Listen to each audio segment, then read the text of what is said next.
Do you know what it is, guys? True success comes about through anticipation. We need to put ourselves in a headspace where there's some kind of momentum, some kind of excitement, something to walk towards. Then we can assume it working out. You see, in my 20s, I had multiple successes within the world of architecture and the built environment. You see, I went to a school where they really drummed in how to articulate. You know, those English literature lessons where you'd read the text and say, oh, the writer said this suggests that, blah, blah, blah, you know, all that sort of nonsense. So you found like the formula, the way to explain it, and the whole kind of criticism sandwich and all that bollocks.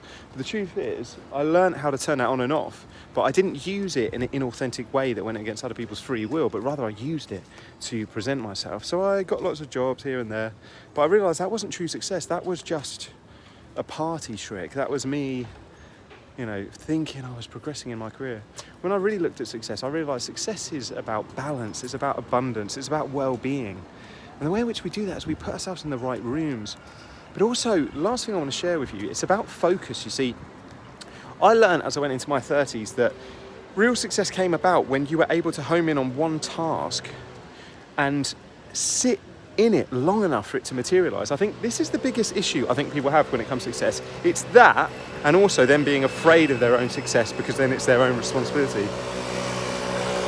But the truth is, when we're able to sit in a project for long enough, it can actually start progressing.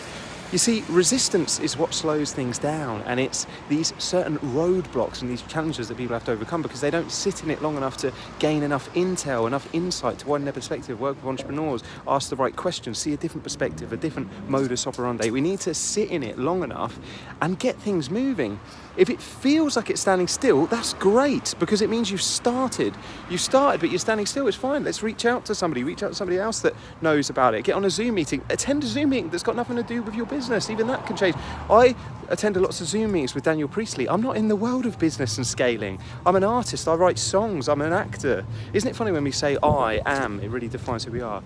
I've done all these things, but really all I am is just someone that wants to help others. The truth I'm wishing to share with you guys is that when you sit in something long enough, you can start making things move forward, and you won't always have the answers straight away, but that's part of the journey, is that you're not meant to have the answers. You will find those answers at door 2, 3, 4. You will find them as you progress. So don't be afraid of your own success. Don't be afraid of your own greatness, because truly you are greatness, and you have the ability to home in on that task and just see where it takes you. You know, we're not so special that this doesn't work for us. Do you know what I mean? You're not so special that success and abundance doesn't apply to you as well. You are abundant.